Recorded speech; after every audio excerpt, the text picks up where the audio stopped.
la oliguria, ¿verdad? Nicturia, disuria, hemos hablado de la hematuria y nos hemos quedado acá. Dentro de lo que deberían ser los signos semiológicos del sistema renal, lo que más nos va a llamar la atención va a ser la hematuria, ¿no? Como por ejemplo, cuando hemos estudiado abdomen, una de las cosas que nos llamaba mucho la atención era el dolor abdominal, principalmente, y cuando hacemos la semiología renal, lo que más nos va a llamar la atención y nos va a hacer justamente tener un plan de exámenes más a detalle hacia la hematuria, ¿ya? Habíamos hablado que la hematuria es la presencia de sangre en la orina y esta hematuria puede ser presentada, o se puede presentar, mejor dicho, en 3 tiempos, ¿no? Una hematuria inicial, que quiere decir que en el primer chorro inicial vamos a ver la presencia de sangre, que puede estar causado por una lesión uretral, o sea, justo una lesión en la uretra o en el meato urinario, o una estenosis de meato, ¿verdad? Si hay una hematuria inicial, vamos a ver o vamos a asociar que la lesión va a estar relacionada con la última porción de salida, ¿no? En la hematuria terminal, que va a ser justamente el chorro de sangre, va a venir al final de la misión, que vamos asociando a lo que es alguna patología del cuello de vejiga, a la uretra posterior, a uretritis posterior, pólipos o tumores del cuello vesical. Y cuando hablamos de lo que es una hematuria total, es cuando el paciente, de principio a fin de la micción, va a ver la presencia de sangre. Generalmente esto está asociado a patologías en vejiga, ¿no? Ustedes saben que la vejiga es un órgano colector de la orina. Justamente si hay un tipo de úlcera o algo que esté dañando vejiga, eso va a mezclar con sangre todo el pis que se está almacenando, y por eso cuando exista la expulsión en el chorro de la micción, todo el chorro de la micción va a presentar hematuria, ¿no? Por eso decimos que está asociado a vejiga, o también hay una lesión por encima de ella, o sea, lo que podría ser las porciones finales de los uréteres, algún cálculo, tumor, tuberculosis o nefritis. Hemos visto, ¿verdad?, que la hematuria puede ser macroscópica o microscópica. Macroscópica es cuando el paciente te dice, hago pipí y yo veo la sangre en mi inodoro.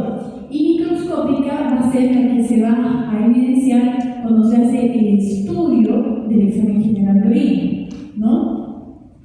Vamos a ver en qué momento aparece, en qué momento de la micción aparece, y hemos visto que puede ser una hematuria inicial, una total o una terminal, ¿no? Como hemos visto, si es inicio puede ser alguna lesión de la uretra, si es total, una hematuria total, puede ser del tracto superior, y si es final, puede ser una patología del cuello vesical.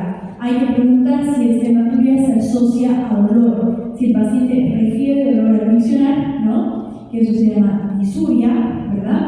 Y en caso de que esté asociado a dolor, podemos sospechar de algún trastorno obstructivo, o sea, la presencia de algún tipo de cálculo, ya sea en alguna parte del trayecto del sistema urinario. También es importante mencionar si esta sangre que se está eliminando es sangre roja rutilante o es sangre con coágulos, ¿no? ¿Por qué? Porque sabemos, como hemos visto por ejemplo en la hematoquesia y en la melena, si es una sangre con coágulos, quiere decir que este es un sangrado que viene, justamente hay una fuga de algún tipo de lesión en el tracto superior del aparato urogenital, ¿no? Y que obviamente está asociado a malignidad, ¿no? Entonces, por ejemplo, si eliminan coágulos, hay un trastorno urológico importante, y tienen estos forma específica origen de los coágulos. Hay que ver de dónde está justamente siendo este sangrado,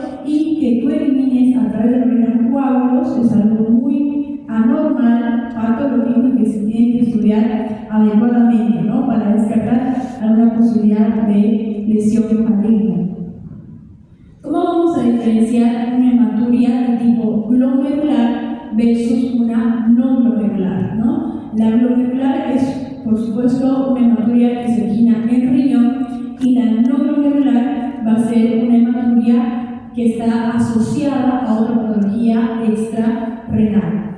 Entonces, vamos a ver que tenemos Una hematuria médica, o también llamada glomerular, es una hematuria total. ¿Qué quiere decir? Que en todo en la eliminación de la elección va a haber la presencia de sangre, es de color café, es muy semejante a la Coca-Cola, que en realidad eso también se parece mucho a la coliuria, no tiene coágulos y es de escasa cantidad de sangre, ¿ya? Cuando hablamos de una hematuria urológica, es de color rojo vivo, con coágulos, y es propia de tumores, de la presencia de mitos, o sea, de piedras, malformaciones vasculares o tuberculosis renal, ¿no? Como el imagen que vimos en el anterior sábado, ¿no? Ese riñón aumentado de tamaño, lleno de pus, lleno de cavernas, puede el paciente presentar esta hematuria urológica que va a ser de color rojo vivo, ¿no? Vamos a ver que también es importante para complementar la serología renal. Nosotros como médicos tenemos que solicitar lo que se conoce como un uroanálisis, ¿no? El uroanálisis justamente es como un reporte de todo el funcionamiento adecuado del riñón. Nosotros vamos a tomar en cuenta diferentes aspectos que estudia el uroanálisis justamente para asociarlo o no a ciertas patologías. Justamente el uroanálisis nos ayuda a ver si esta lesión que está teniendo el paciente es hematuria, es de origen glomerular o no. Si es de origen glomerular, vamos a ver que el paciente va a presentar proteinuria. ¿Qué es la proteinuria? Es la eliminación de proteínas a través de la orina. Nosotros sí eliminamos proteínas a través de la orina, pero en cantidades bajas. En cambio, cuando ya hay más de 300 miligramos por decilitro, nosotros estamos hablando de una proteinuria. Está habiendo una fuga de proteínas importante que justamente está causando que el riñón no funcione de manera adecuada. También va a aparecer lo que es la presencia de la dismorfia, del 75-80% de los eritrocitos. ¿Qué quiere decir? Que en la orina, esos eritrocitos, los glóbulos rojos que son evidenciados en el uroanálisis, van a ser deformes, ¿no? Ustedes saben que el eritrocito es un círculo cóncavo, pero cuando está pasando por una patología glomerular, ese glóbulo rojo se va a deformar y eso nos ayuda justamente a diferenciar. Y también vamos a encontrar la presencia de acantocitos. Entonces, ¿cuáles van a ser las características de la orina que tomamos en cuenta en un uroanálisis? Tenemos que ver que la cantidad que se elimina al día va a ser de 1200 a 1500. Chicos, salgan o entren. Ciérrame la puerta, por favor. Ciérrame la puerta, por favor. De 1200 a 1500 ml al día, dependiendo si usted consume de 2 a 3 litros. El aspecto tiene que ser líquido, transparente, tiene que ser un líquido, el pipí tiene que ser un líquido que tiene un ligero tinte amarillento, pero si es un amarillo exagerado, vamos a ver que está asociado a patologías. El color es amarillo ámbar. Este amarillo ámbar va a ser dado por la uromilina. La uromilina es lo que le da en realidad la bilis en sus dos componentes, que es la heteromilina y la uromilina, es lo que le da el color tanto al pipí como al popó. El olor va a ser sui generis, que es un olor que sui generis quiere decir que no se puede describir, que simplemente lo podemos mencionar como olor a piso, ¿no? La densidad va a ser de 10-15 a 10-20 y la orina es ácida, tiene un pH ácido menor a 7. Justamente cuando nosotros presentamos una hematuria, tenemos, por ejemplo, aquí es la colección de pipí y abajo vamos a ver los glóbulos rojos. Ustedes saben que los glóbulos rojos son elementos pesados, por eso en una muestra siempre se van a ir al fondo, ¿verdad? Y esto va a ser ya una muestra con una hematuria total cuando todo se va a mezclar tanto la sangre como el pipí, ¿no? Vamos a ver que en el análisis microscópico del sedimento urinario nosotros vamos a estudiar justamente para poder diferenciar entre una hematuria glomerular y una causa de hemorragia extraglomerular, o sea, fuera del glomérulo. Vamos a tener en cuenta los eritrocitos dismórficos, rojos, que van a ser estos eritrocitos deformes, que en una hematuria glomerular van a estar presentes con mayor del 70%, y en una glomerulonefritis extraglomerular va a ser menos del 70%. Los acantocitos van a estar presentes mayor al 5%, y en la extraglomerular menos al 5%. Los cilindros eritrocitarios, que van a ser unos diamantes de eritrocitos, van a estar presentes en la hematuria glomerular, y por supuesto vamos a ver lo que es la proteinuria. La proteinuria es positiva para una hematuria glomerular. ¿Cuáles van a ser las causas de la hematuria que usted haga con sangre?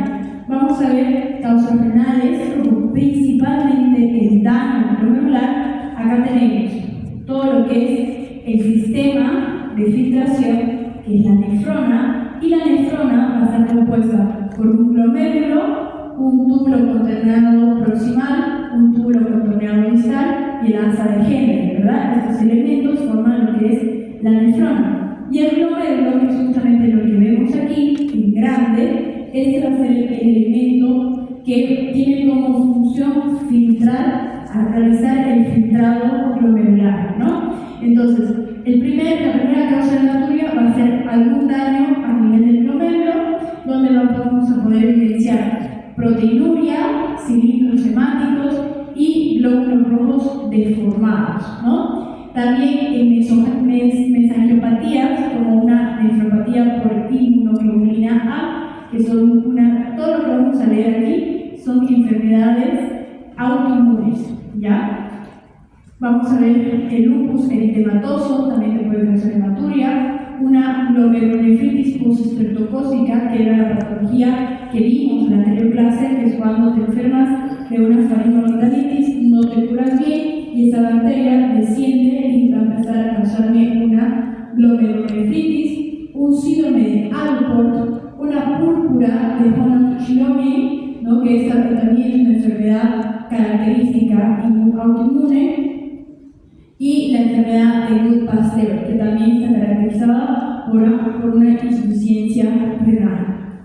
La hematuria, entonces, vamos a ver que la podemos asociar con diferentes elementos y nos pueden guiar hacia un diagnóstico. Por ejemplo, si yo tengo hematuria y en el examen de orina evidencio cilindros en la orina, vamos a orientar a que el paciente puede llegar a tener lesiones glomerulotubulares, ¿no?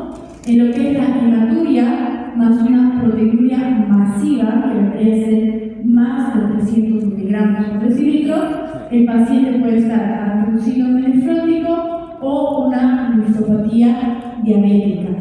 Una hematuria más bacteriuria, la bacteriuria es la eliminación de bacterias por la orina. En la muestra de orina, en el estudio, se puede evidenciar la presencia de bacterias. Por eso dice una infección sobreagregada. Usted tenía una lesión que está causando que usted haga pis con sangre, y a esa lesión se ha agregado una bacteria, y por eso también va a presentar bacteriuria. En caso de que tenga hematuria más piuria, la piuria es la eliminación del pus a través del pis, se llama piuria, ¿no? Esto está asociado a tuberculosis urinaria. Como ustedes han visto en la imagen, ese riñón está lleno de pus, ¿verdad? En la imagen. Esa pus va a ser eliminada con el pis también, ¿no? Por eso dice que está asociada a una tuberculosis urinaria o una inflamación prostatoseminal. En caso de que veamos hematuria más masas en flancos, o sea, flanco derecho, flanco izquierdo, palpo, se palpan las masas renales, podemos estar hablando de algún tumor o lesión renal maligna, o también una hidronefrosis, que va a ser la acumulación de líquido dentro del riñón, que hace que esto aumente el tamaño, ¿no? Tenemos lo que es la hematuria, la lumbalgia aguda o crónica, que está asociado a la presencia de litos, ¿no? Porque hemos visto que los litos pueden ubicarse en cualquier camino de lo que vendría a ser el aparato excretor, ¿no? Que generalmente está asociada a lumbalgia, a dolor de espalda baja, y también a embolismo renal, ¿no? Que podría estar asociado a un émbolo que se encuentra ubicado en la arteria arteria renal. Y tenemos también lo que es esta tríada clásica, que es hematuria, edema en miembros inferiores, manos o párpados, más la hipertensión arterial. Esto, sin duda alguna, es un síndrome nefrítico, una nefritis asociado a insuficiencia cardíaca congestiva, ¿no?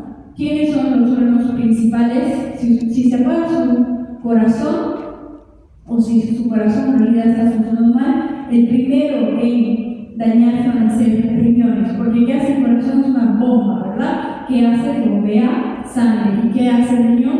El riñón controla la cantidad de hemoglobina del cuerpo, ¿no? Entonces, si ambas bombas, si una de las bombas empieza a fallar, con el paso del tiempo, la otra también va a empezar a fallar. Si falla el riñón, eventualmente se va a arruinar el corazón y viceversa, ¿no? Los pacientes de riesgo tumoral en pacientes, factores de riesgo tumoral en pacientes con hematuria.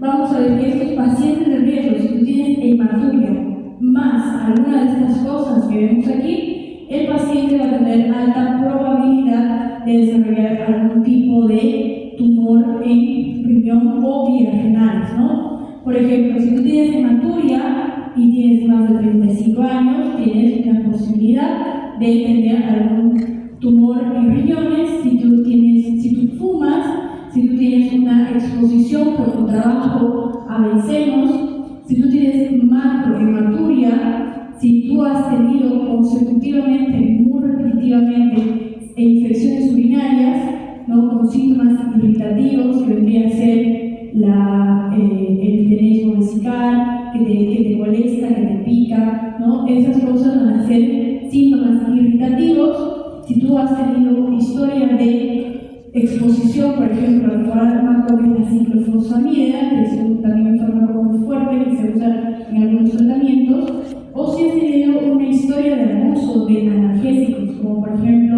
morfina, tramadol, opiáceos, benzodiazepinas, esos van a ser factores que, asociados a tu hematuria, te pueden doblar la posibilidad de tener presencia de algún tumor en vías renales.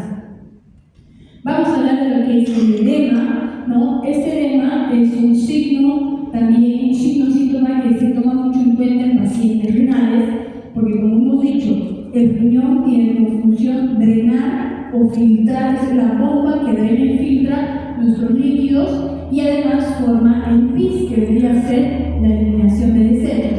Si tú tienes mal tus riñones, una manera de exponer o de exteriorizar que tus riñones no están funcionando de manera apropiada van a ser la presencia de edemas, ¿no? Los edemas pueden aparecer en párpados, como vemos aquí, un edema palpebral, puede aparecer en miembros inferiores, generalmente en miembros inferiores es más común por un tema de gravedad, ¿verdad? Y también manos, ¿no?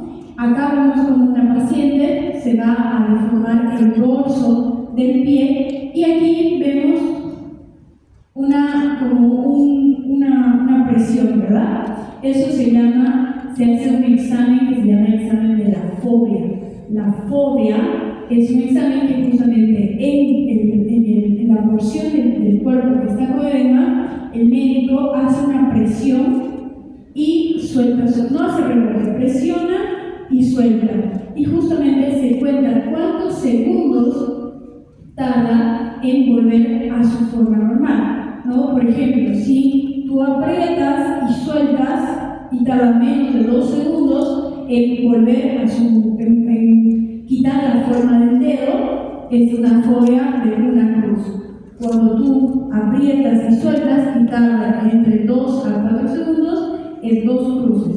Y si tarda más de 5 segundos, por ejemplo, aquí a la paciente se le apretó, se le sacó, le dio todavía tiempo al médico de sacar la foto y sigue la huella dactilar, ¿no? Esa sería una fobia de 3 cruces, que quiere decir que es un edema importante, ¿no? También es importante diferenciar que existen edemas fríos y edemas calientes. ¿Qué quiere decir? Que si el pie está todo hinchado y tú lo tocas y está frío, versus lo tocas y está caliente, el origen de ese edema puede ser o de causa cardíaca o solo de causa renal. De causa cardíaca es un edema caliente y de causa renal es un edema frío. ¿Ya? ¿Qué patologías renales pueden llegar a desarrollar edema? Un síndrome nefrítico y un síndrome nefrótico, que no es lo mismo. ¿Ya? El síndrome nefrítico tiene una triada y el síndrome nefrótico tiene otra triada. La nefropatía diabética, que también vamos a ver que puede causar edemas, y una insuficiencia renal crónica, ¿no? Obvio, como ya tu riñón no está funcionando de manera adecuada, esos líquidos que se supone que tu riñón tiene que filtrar y eliminar se están estancando en terceros espacios y por eso el paciente desarrolla edemas. ¿Cómo se puede controlar el edema? Con furosemida. Ustedes han visto que la furosemida es un diurético de asa que hay que manejarlo con mucho cuidado cuando el paciente tiene ya una insuficiencia renal, ¿no? A veces se usan otros diuréticos que no son tan fuertes como un tiacídico, como la hidroclorotiazida, para ir nivelando un poco, pero obviamente yo sí necesito disminuir ese edema, ¿no?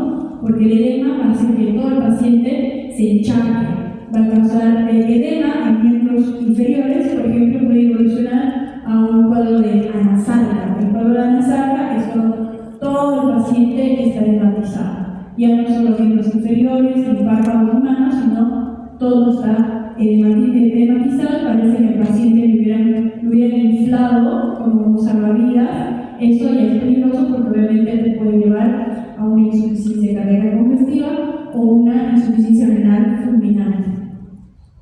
Vamos a hablar del síndrome nefrótico. Este síndrome nefrótico ocurre como consecuencia de varias enfermedades. ¿Qué quiere decir esto? Que usted puede tener, por ejemplo, los pacientes que tienen obesidad y sobrepeso. Ustedes saben los riesgos que conlleva tener sobrepeso, ¿verdad? Un paciente va a tener placas de ateroma, puede morirse de un paro cardíaco, le va a generar artrosis porque el peso va a ser mayor que de lo que resistan las articulaciones en miembros inferiores, pero además ese paciente se puede arruinar su riñón, ¿no? Aparte de todo lo que hemos hablado. ¿Por qué? Porque vamos a ver que justamente el síndrome nefrótico es consecuencia de otra enfermedad. No es una lesión de riñón per se, sino que es una consecuencia de otra patología que va a afectar al riñón, ¿no? ¿Cuáles son sus primeras manifestaciones? Sus principales: la proteinuria masiva más de 3.5 gramos, o sea, mayor de 350 miligramos de cilindro. O sea, todas las proteínas del paciente se están yendo por el pis, y eso está mal. Ustedes saben que nosotros necesitamos proteínas, ¿verdad? Para la transcripción y el proceso de traducción celular se necesitan proteínas. Va a existir la hipoalbuminemia, y justamente la albúmina también es una proteína pesada que sirve también para la hemostasis del medio del líquido interno. También va a haber una hipoalbuminemia. ¿Por qué? Porque la proteína se está saliendo, y una de las proteínas que se está saliendo es la albúmina. Vamos a ver que va a existir un edema generalizado y va a existir la hiperlipidemia y la lipiduria, ¿no? Ustedes saben que la hiperlipidemia es el exceso de colesterol, exceso de triglicéridos y exceso de LDL o VDL, que son las grasas malas, ¿verdad? También tampoco yo necesito que el paciente, o sea, que los ácidos grasos se vayan por el pis, porque los ácidos grasos también se utilizan para el metabolismo celular. Pero como este riñón está siendo tan afectado, todo se está depurando, todo se está saliendo, y el riñón empieza justamente a tener fallas renales que pueden llegar a ser una falla renal crónica, ¿no? Y cuando ya el paciente tiene falla renal crónica, el paciente tiene que irse a diálisis 3 veces al día, 3 veces a la semana, hasta que se muera, ¿no? Vamos a hablar de lo que es una glomerulonefritis aguda, inflamación aguda del glomérulo, ¿no? Que se da por una proliferación celular más infiltración inflamatoria glomerular. Y vamos a tener el síndrome nefrítico agudo, ¿no? Que justamente será nefrótico con O, y este va a ser nefrítico. Tenemos que este paciente va a tener hematuria, proteinuria, hipertensión, que este no tiene hipertensión, pero el nefrítico sí tiene hipertensión, edema hipervolémico, o sea, un exceso de líquido que hace que justamente el paciente se encharque, y una insuficiencia renal aguda, ¿no? El síndrome nefrítico es una falla directamente en riñón, en cambio el otro era una consecuencia de otra cosa que llegaba a afectar al riñón, pero este sí es propiamente del riñón y por eso rápidamente puede ir a una insuficiencia renal aguda, ¿no? ¿Qué otros síntomas? Vamos a hablar de otros síntomas que están asociados a riñón y vías urinarias, como por ejemplo la pérdida de peso. En todos los casos, no solamente en riñón, cualquier paciente que esté perdiendo peso de manera que el paciente no hace dieta, no hace ejercicio, y por ejemplo en un lapso de 3 meses ha perdido 10 kilos, sin duda alguna tenemos que descartar la posibilidad de que este paciente no esté con un cáncer en fases avanzadas. El cáncer, en las primeras etapas de un cáncer, el cáncer no te da ningún tipo de sintomatología. ¿Cuándo te da sintomatología? Cuando el cáncer ya está avanzado, en la etapa 3, en la etapa 4, o cuando ya ha hecho metástasis. Una de las primeras maneras de darse cuenta que justamente ya el cáncer está avanzando es la pérdida de peso, ¿ya?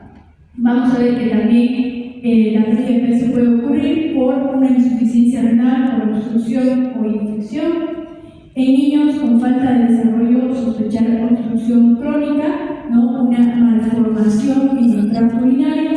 En tumores en la pielonefritis crónica, que son infecciones crónicas.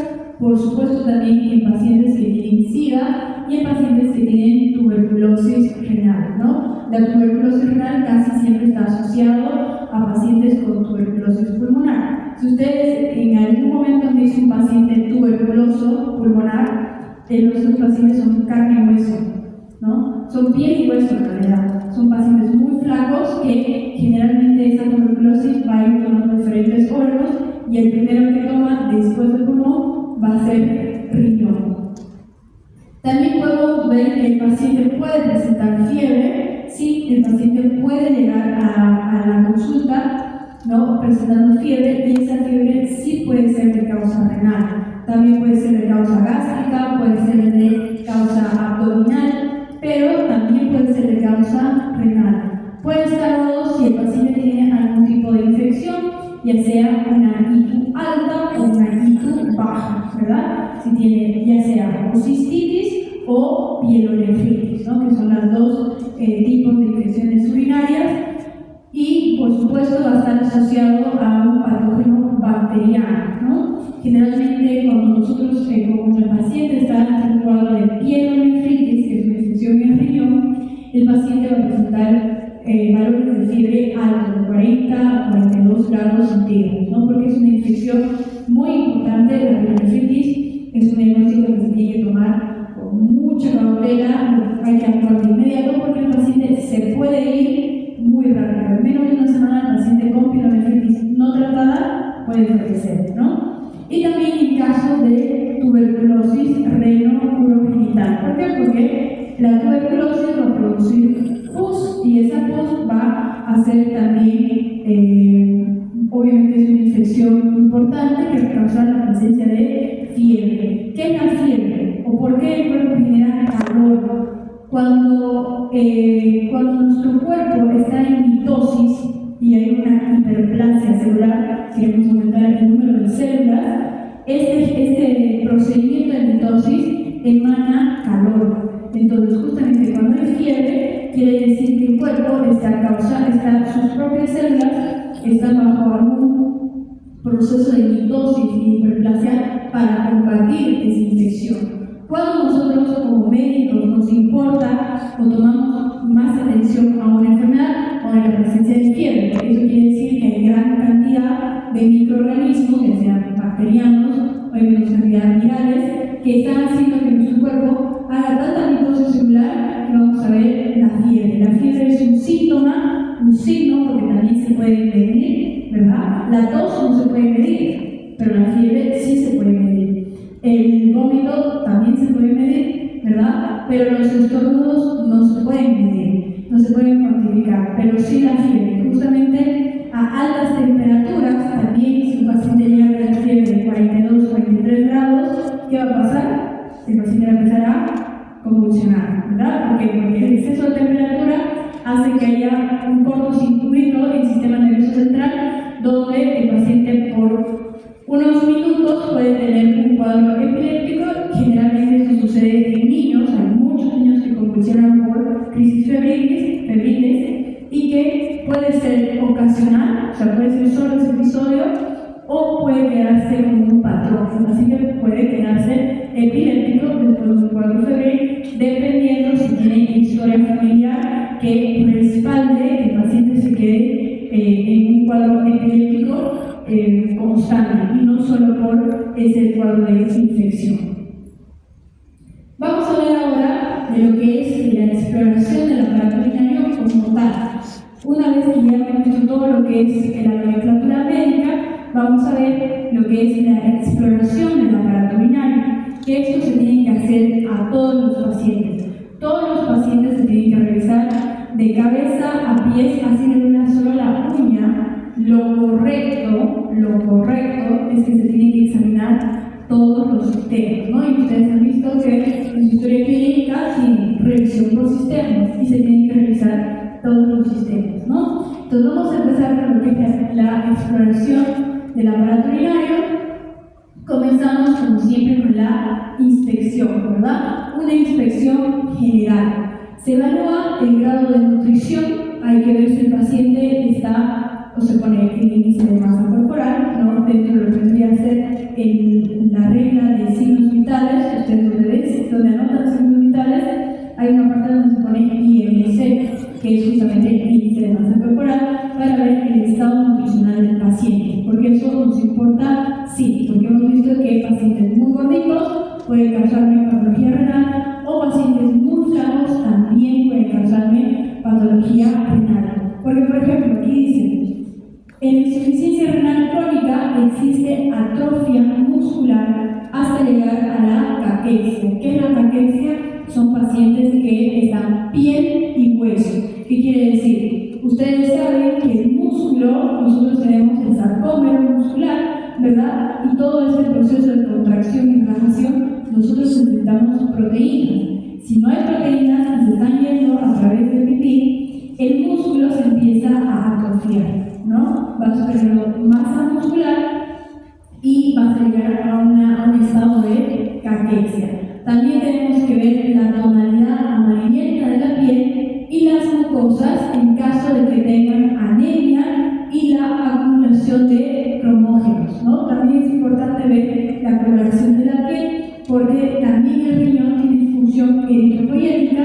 En caso de tener anemia es porque no hay la producción de glóbulos rojos y el paciente va a tener esta coloración pálida también. Tenemos que ver si existen excoriaciones, o sea, heridas, pequeñas heridas, por el prurito que acompaña la hiperuricemia. En pacientes que tienen falla renal, no se va a poder eliminar el ácido úrico ni la urea apropiadamente. Esto se va a ir a acumular en diferentes tejidos, sobre todo en capa dérmica, y el paciente le va a empezar a picar. Eso se llama prurito, ¿no? Por un exceso o por un aumento de los valores del ácido úrico que no se están pudiendo eliminar porque el riñón no está funcionando de manera apropiada. En la inspección general también vamos a tomar en cuenta, por ejemplo, la concentración de urea en el sudor suele estar aumentada, porque vamos a ver justamente esta escarcha urémica. Este exceso de urea va a hacer que el olor del sudor sea más concentrado, y también vamos a ver cristales de la boca y el tórax, conocido como la escarcha urémica, que es justamente cuando se te seca la boca en las comisuras labiales y puede haber algunas escarchas en tórax, ¿no? Por el exceso de ácido úrico. Y también podemos ver lo que son las lesiones eritematosas, que son estas manchas rojas. rojas, ¿no? Que pueden ser hemorrágicas, eczematoides o uremiles, ¿no? Que vienen a ser también por la acumulación tanto de urea como de ácido úrico. Vamos a examinar también lo que es la zona renal, ¿no? La mujer y el hombre, el urólogo es el que está especializado justamente en todo el aparato urogenital. Tenemos que en el hombre se tiene que examinar, aparte de la zona de riñones, se tiene que examinar el pene, la bolsa escrotal, el perine, y en la mujer la vulva y el perineo, ¿no? En la palpación se hace una palpación, hemos visto, primero superficial y luego profunda. En la primera palpación, que es superficial o parietal, tenemos que ver la presencia de masas sensibles o no, o sea, palpar, ver si podemos tocar las masas. Hay que ver si hay casos de contractura muscular, o sea, que si yo aprieto, el paciente tiene una contracción muscular involuntaria, esto está asociado a tumores. La hidronefrosis, quistes de riñón, hematoma perinferial o postraumático y el absceso perinefrítico, ¿no? Nosotros hemos visto que cuáles son las áreas que corresponden a riñón: flanco derecho, flanco izquierdo, y también tenemos que tomar en cuenta lo que vendría a ser el descenso de los uréteres y vejiga en hipogástrico, ¿no? Tenemos entonces los diferentes, vamos a ver ahora la palpación profunda. Esta palpación profunda se hace con maniobras, muchas maniobras específicas para palpar el riñón. Lo normal es que no se llegue a palpar el riñón. Lo normal, si es que llegas a palpar, lo que vas a palpar es el polo inferior. Ustedes saben que el riñón tiene el polo superior, polo inferior. El polo superior del lado derecho está pegado al hígado, entonces yo no voy a palpar polo superior. Del lado izquierdo, el polo superior está pegado al vaso, entonces yo tampoco voy a palpar polo superior. Si es que yo llego a palpar, se tiene que llegar a palpar polo inferior de ambos riñones, ¿no? Entonces vamos a ver lo que es este método de Guyon, que es una palpación bimanual, donde en este nos tenemos que poner, si yo quiero examinar el lado derecho, yo me tengo que posicionar al lado derecho del paciente y hacer una maniobra bimanual, donde tenemos con la mano izquierda ponerme por debajo, ¿no? Y la mano derecha por encima y hacer una pequeña presión. Aquí les he puesto unos videos para que los veamos. Vamos a ver la maniobra de Montenegro. Mi maniobra. Sí, por favor. Es la maniobra de Montenegro, donde el paciente se pone en decúbito prono. Decúbito prono en boca abajo, decúbito supino en boca arriba. El video es justamente una práctica de semiología, ¿no? Ustedes tienen que hacer sus prácticas de igual manera con un paciente, con el docente explicando las diferentes maniobras. Vamos a ver que hay muchas maniobras que se pueden hacer. Por ejemplo, si el paciente está mal de la espalda, obviamente yo no le voy a decir póngase en decúbito prono, ¿no? Sino que tengo que justamente conocer la gama de variedades de maniobras y adecuar la precisa a mi paciente. Esto se llama el procedimiento de Israel también.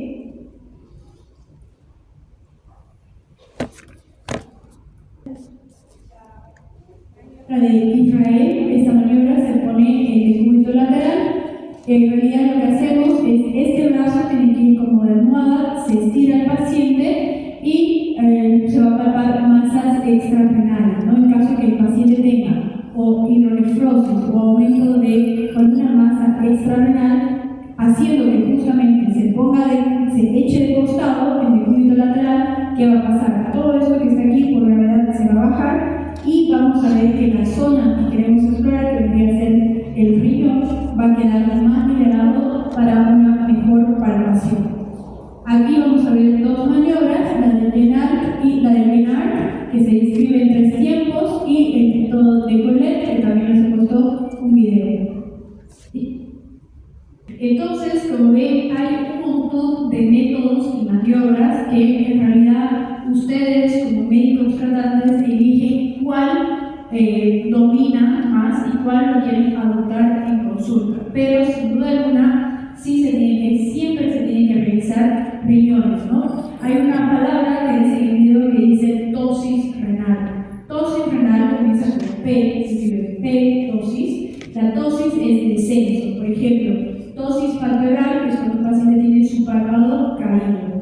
Tosis renal, que es cuando el riñón, en vez de estar en la posición que debería, está descendido, ¿no? Justamente, si el paciente tiene tosis renal, va a ser mucho más fácil palparlo que si estuvieran en el lugar normal, porque arriba va a estar un poco más escondido por diferentes órganos que si estuviera un poco descendido, ¿no? Entonces, ustedes tienen que encontrar cuál es mejor, porque lo que ustedes dominan. Lo ideal es que elijan por lo menos 3, porque si han visto, hay una maniobra en la que el paciente está de pie. Pero ¿qué pasa si el paciente no tiene piernas? ¿No? O si el paciente tiene muletas, o si es un paciente que está en silla de ruedas, ¿no? Entonces ustedes tienen que elegir por lo menos 3 maniobras en las que puedan abarcar diferentes circunstancias que permitan hacer ese estudio. Por ejemplo, ¿qué pasa si es una paciente embarazada? ¿No? Si ustedes la ponen de un lado, la paciente embarazada, ¿podrán hacer la maniobra en decúbito prono?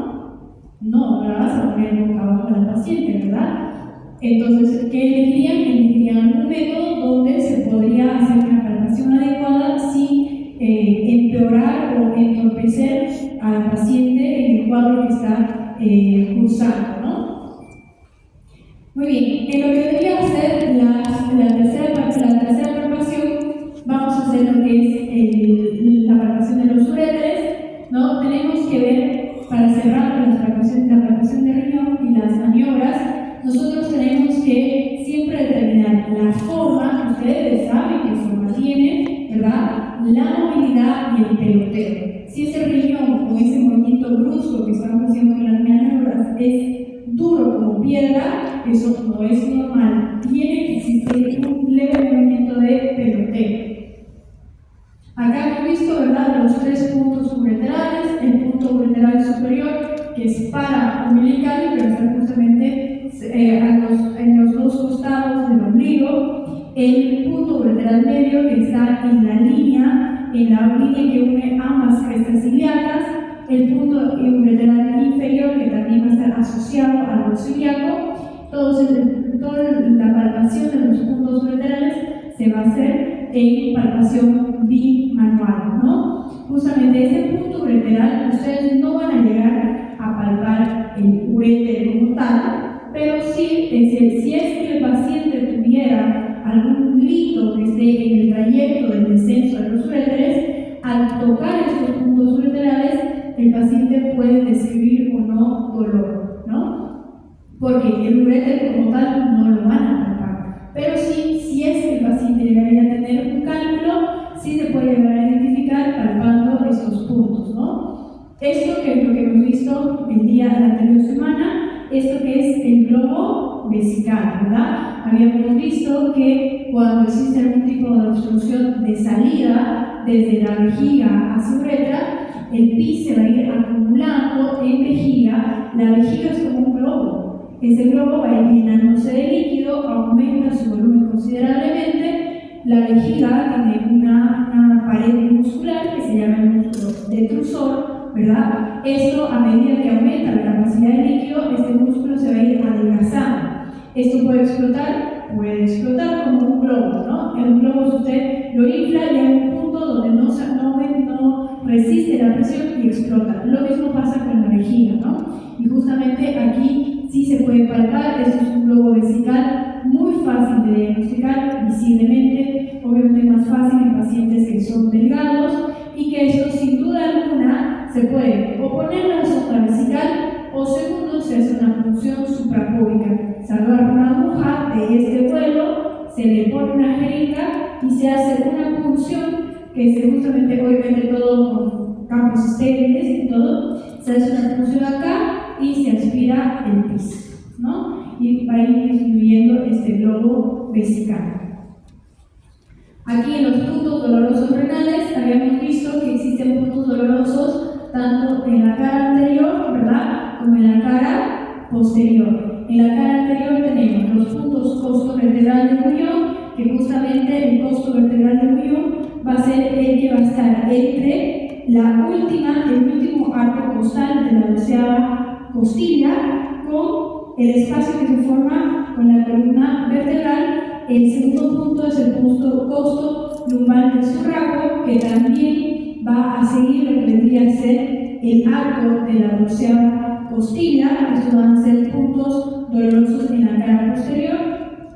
En la cara anterior tenemos igual estos puntos, que es el punto infracostal o subcostal, ¿no? Que vendría a ser en caso de que el paciente tenga una patología del polo superior del riñón, ¿no? El riñón no va a estar recto, sino que está un poco hacia la cara media, ¿no? Tenemos que este punto infracostal, como su nombre lo dice, infra es por debajo, sub es por debajo, costal, costilla.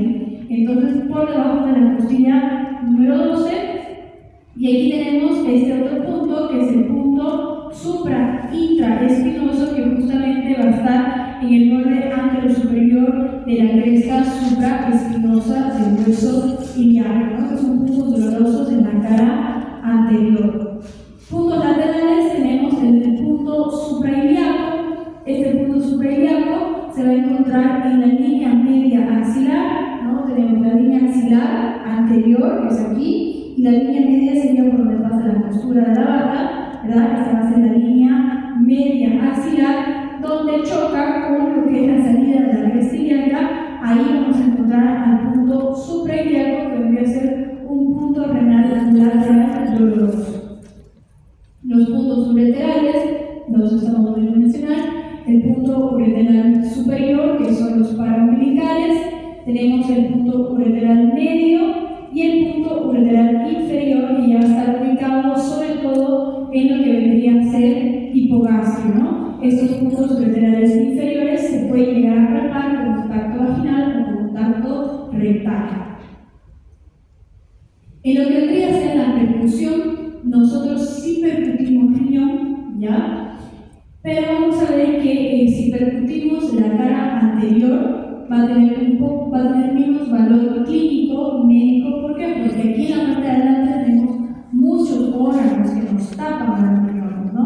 Tenemos el estómago, intestino delgado, intestino grueso, el aumento mayor. Entonces, en la parte de adelante no tiene tanta credibilidad, pero sí en la parte posterior.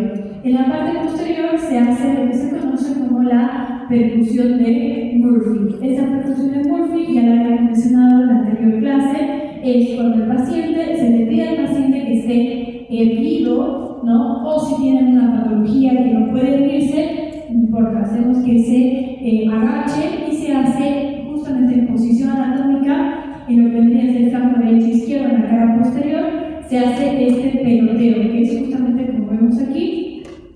Se hace directamente con la mano, ¿no? Suave, o podemos hacer, ponemos la mano y percutimos encima, ¿no?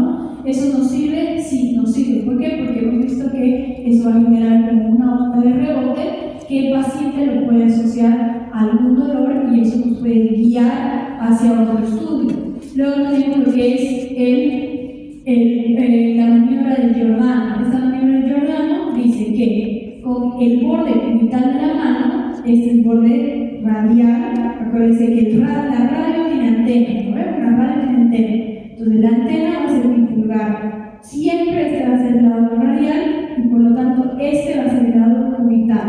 Nos dice que con el lado cubital de la mano apoyemos justamente en posición renal, llegamos el golpe no con puño sino con la mano. Digamos, esta es la espalda, tengo el borde cubital y hago justamente así, ¿no?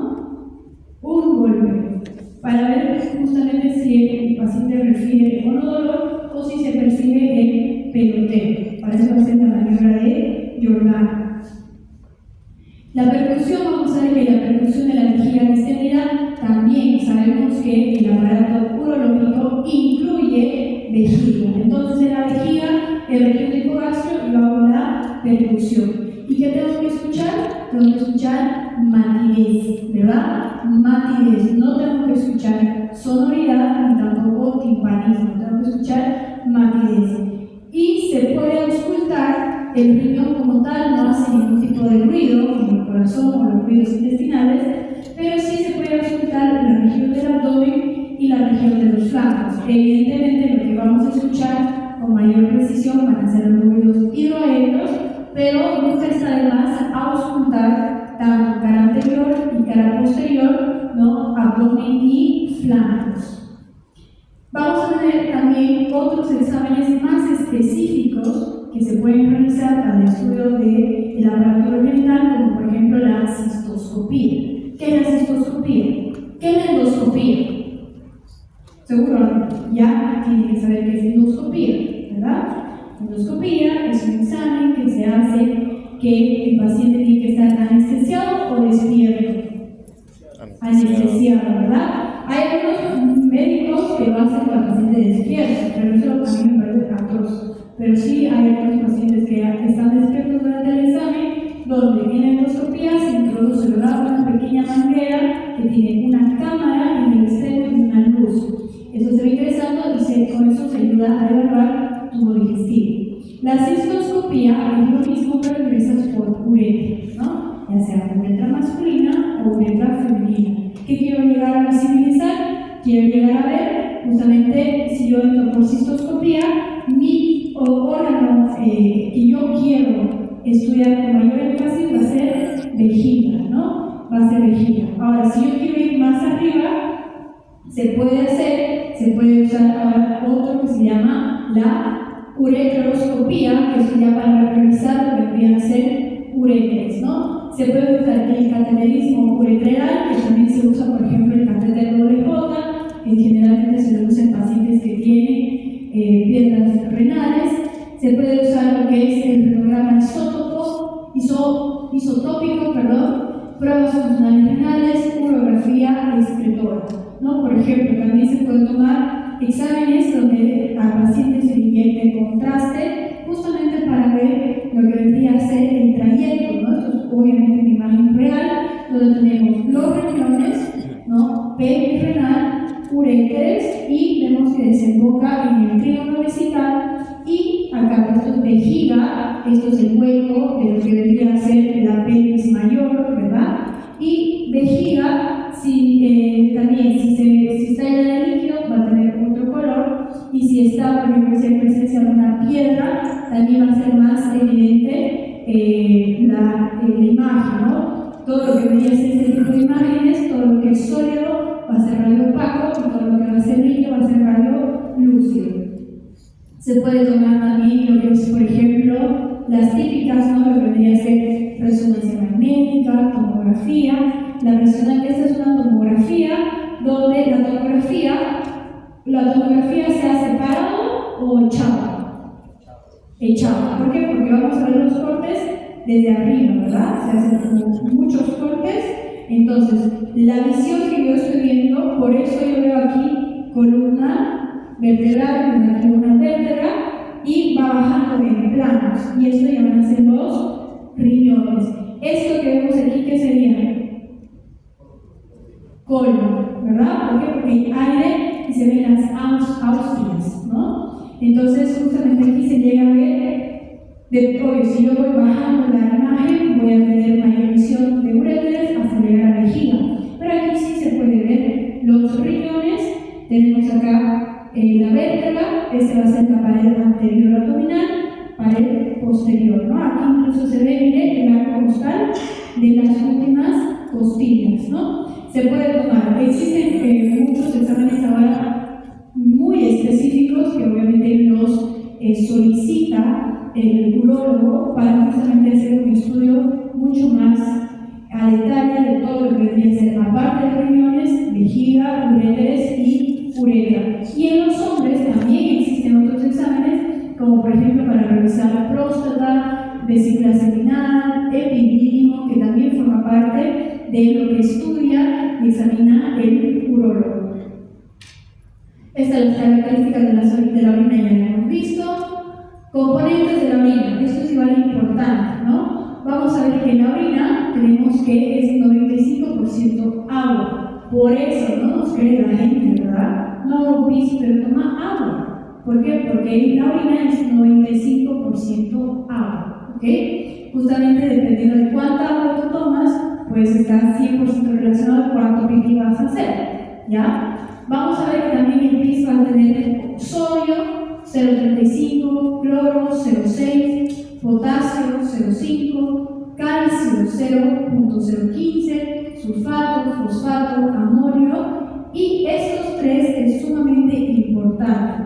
Esto tenemos la urea, va a ser 2, creatinina 0,075, ácido úrico 0,05. Estos vamos a ver que se puede examinar en un EGO, examen general de orina. Acá vamos a ver que la urea y la creatinina, estos dos son indicativos, son marcadores para ver cómo está filtrando el riñón. Existen muchas fórmulas que las van a aprender, si no tal vez ya las han visto en fisio, ¿verdad? Para por ejemplo, calcular el clearance de creatinina, que es para calcular exactamente cómo está funcionando ese riñón, y los valores en realidad de laboratorio a laboratorio pueden variar 1 a 3 puntos, pero lo ideal es que tu creatinina no tiene que pasar de 1.1. Si pasa de 1.1 hasta 1, dependiendo, hay algunos laboratorios que manejan normal hasta 1.5, incluso 2, ese riñón está al borde, o sea, está trabajando al límite, y obviamente, como cualquier cosa que trabaja al límite, va a llegar a un punto que va a colapsar, ¿no? Entonces, la urea igual no sirve, la urea siempre tiene que ser de 2 o más abajo. Entonces, si igual hay un exceso, también vamos a ver que ese riñón no está trabajando de manera adecuada. Que eso es donde se pide, aparte del EGO, se pide en un perfil renal. Existe el perfil renal, perfil hepático, ¿verdad? Perfil lipídico, que justamente te mide todos los marcadores de la grasa, todos tus marcadores de riñón, todos tus marcadores de hígado, y esos marcadores y esos resultados nos ayudan a hacer un paneo general a la funcionalidad de cada uno de esos órganos. Ahora, si yo quiero más específico todavía, puedo pedir en laboratorios mucho más específicos, que obviamente sabemos que son más caros, pero que si el médico quiere solicitar para descartar o confirmar una patología, lo puede solicitar, ¿no? En caso de lo que es la proteinuria, lo normal, yo les he dicho que sí, nosotros sí eliminamos proteínas por el pis, pero no una cantidad exagerada. Lo normal es que sea de 40 a 140 miligramos día. Cuando hablamos de proteinuria, cuando existe mayor a 300 miligramos al día, o sea, el doble de su límite superior. ¿Cuáles van a ser las causas que pueden hacer que tú elimines proteínas de manera excesiva?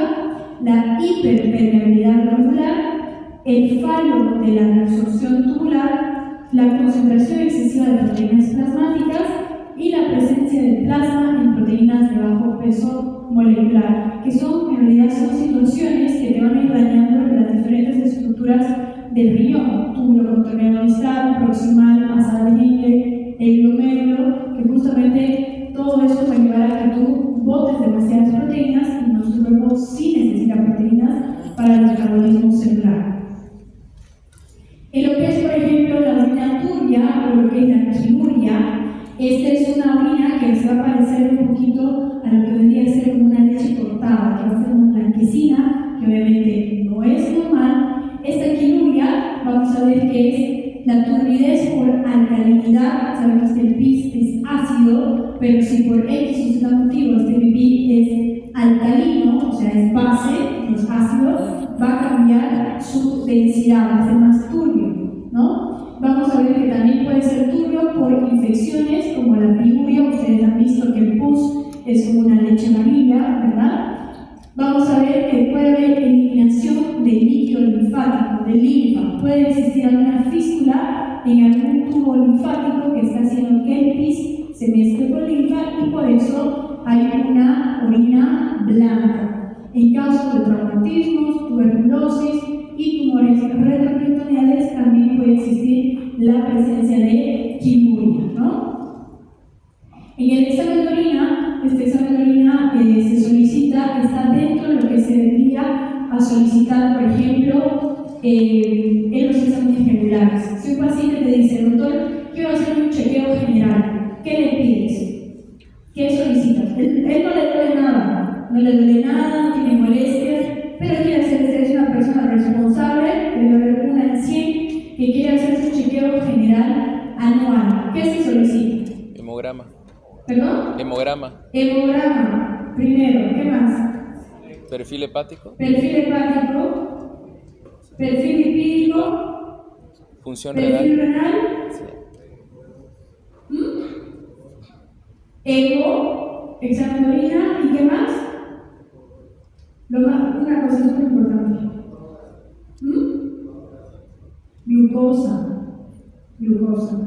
La glucosa se hace dentro del tratamiento general, del chequeo general, por si el paciente justamente sabe que la glucosa, si es diabetes, si es prediabetes, como una resistencia a la insulina, se puede tratar, ¿no? Entonces, glucosa está perfecto, se pide hemograma, perfil lipídico, perfil renal, perfil hepático y el ego, ¿no? Podría pedirle un perfil de coagulación también, pero generalmente ese perfil de coagulación se lo pide si el paciente se va a entrar, por ejemplo, a cirugía.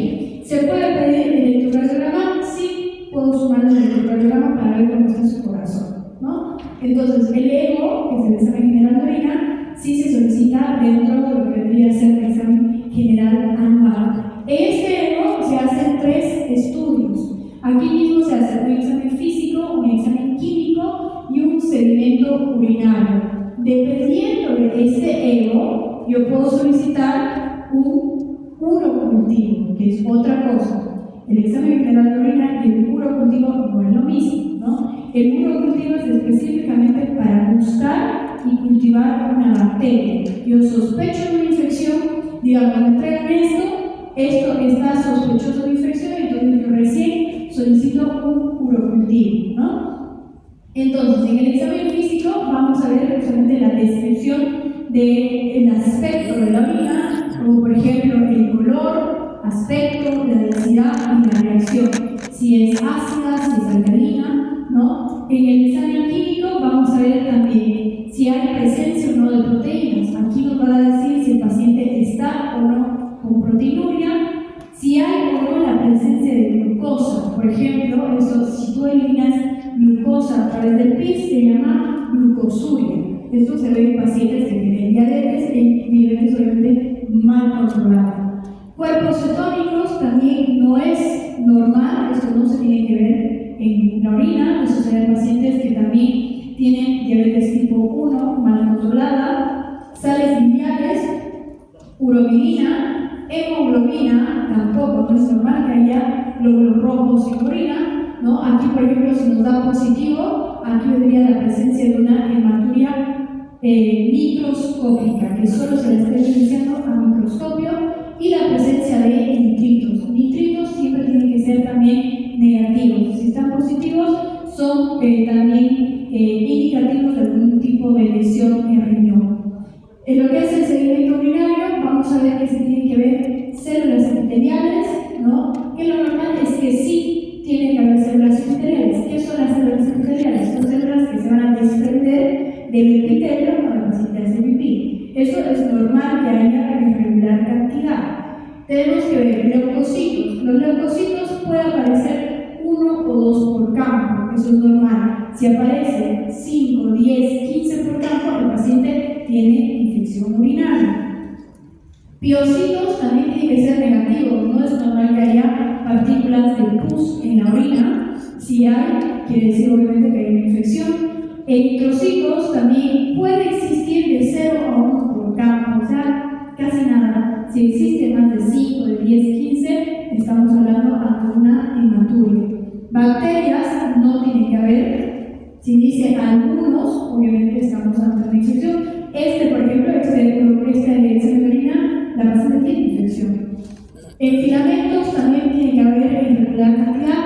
Cristales tiene que haber poco o no haber. Y si es que hay, estamos hablando de acumulación acumulación ya sea de cristales de urato o de ácido úrico. En los cilindros, estos cilindros nos van a ayudar a justamente a determinar si el paciente tiene o glomerulonefritis, o síndrome nefrítico, o síndrome nefrótico. Por ejemplo, si hay presencia de cilindros hialinos, estamos hablando de un síndrome nefrótico. Puede haber cilindros granulosos, cilindros celulares, existen también los cilindros lipídicos, que también nos van a guiar un síndrome nefrótico. Existen, por ejemplo, los cilindros espumosos, que también hacen una satulogromatosis, glomeroproxestetocócica, que también nos va a ayudar justamente a orientarnos, ¿no?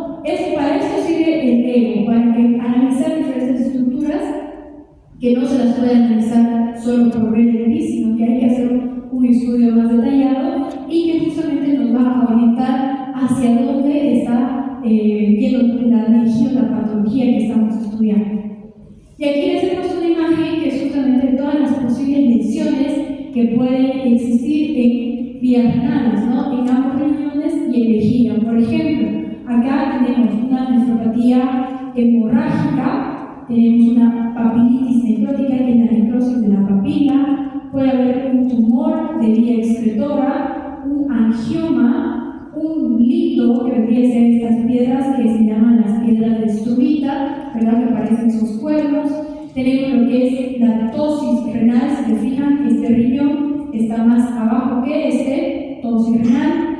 Tenemos una uretritis quística, que es un quiste en la uretra, una periuretritis, que es una infección en uretra, tumor de uréter, que también puede existir, no son muy comunes, pero pueden existir. En vejiga, por ejemplo, tenemos tumor de vejiga, que es muy común y que generalmente también está asociado a metástasis de cáncer cervicuterino. En las mujeres que tienen cáncer de útero, generalmente la metástasis va a ir a vejiga por proximidad, porque se encuentra muy cerca, ¿no? Vamos a ver que también puede existir varices vesicales, las venas de la vejiga se dilatan.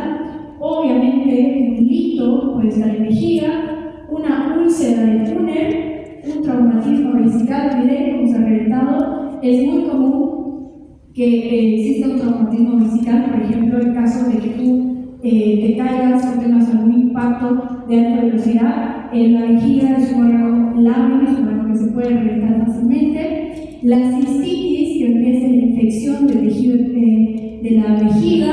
Tenemos lo que es la uretrotrigonitis, que es la infección del trígono vesical, que vendría a ser la infección de los dos orificios que desembocan en vejiga, de los uréteres, y el que sale de la uretra. En caso de hombres, obviamente podemos haber problemas de próstata, como adenoma, tumores en próstata, prostatitis, infección en próstata y cáncer de próstata. En lo que vendría a ser la uretra, puede haber un papiloma en la uretra, un tumor en la uretra, una uretritis, una infección, una estrechez ureteral. Por ejemplo, si el interno te pone la sonda y te la saca mal y te hace una lesión, la uretra se estrecha, y eso se llama estrechez ureteral, ¿no? Tenemos el traumatismo de la uretra también, y aquí en este lado tenemos, por ejemplo, otras patologías del riñón, como ser la pielonefritis, que es toda la infección del riñón, un cáncer renal, que obviamente es terrible, una poliposis renal, que son muchos pólipos en el riñón, la uronefrosis, miren cómo el pis se ha acumulado en la pelvis renal, pero el resto de aquí está normal, y la tuberculosis, que van a ser las cavernas o los huecos que vamos a encontrar en el riñón. Tenemos aquí lo que es la litiasis uretral, y por ejemplo aquí por proximidad, miren, una apendicitis puede generar una lesión en ureter. Y lo mismo sucede, por ejemplo, con las trompas uterinas. Tenemos que justo encima de la vejiga están las trompas, está el útero, ¿verdad? Y del útero van a salir las trompas. Existe tristemente la negligencia médica, que cuando una mujer se va y se liga las trompas, el médico, en vez de ligarle las trompas, le liga los uréteres, ¿no? Y el paciente es terrible, porque hay que sacar una vena safena para volver a reconstruir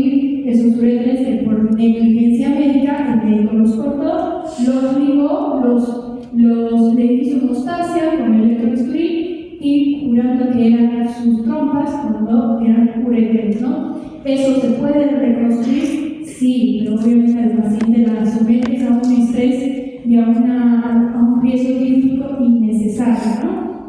Generalmente cuando se opera todo lo que vendría a ser la porción ginecológica, no que estés embarazada, sino que tienes algún quiste ovario, algún embarazo ectópico en trompas uterinas, el médico tiene que preservar por sobre todo la integridad de ambos uréteres, porque el uréter en cuerpo vivo no mide más de 5 no, menos de medio centímetro y es aplanado, es liso y se puede confundir con facilidad, pero justamente ahí viene de la mano de la experiencia y conocimiento del médico, ¿no? Que justamente si corta uréteres, a la paciente el pipí, el paciente le va a causar a la paciente una hidronefrosis importante que la puede llevar a una falla renal o incluso la puede llevar a ser paciente candidata para un trasplante renal, como la paciente solo quería tirarse las trompas, ¿no? Tristemente existe esos cuadros de negligencia médica y por eso es importante estudiar bien la anatomía del paciente y revisar siempre al paciente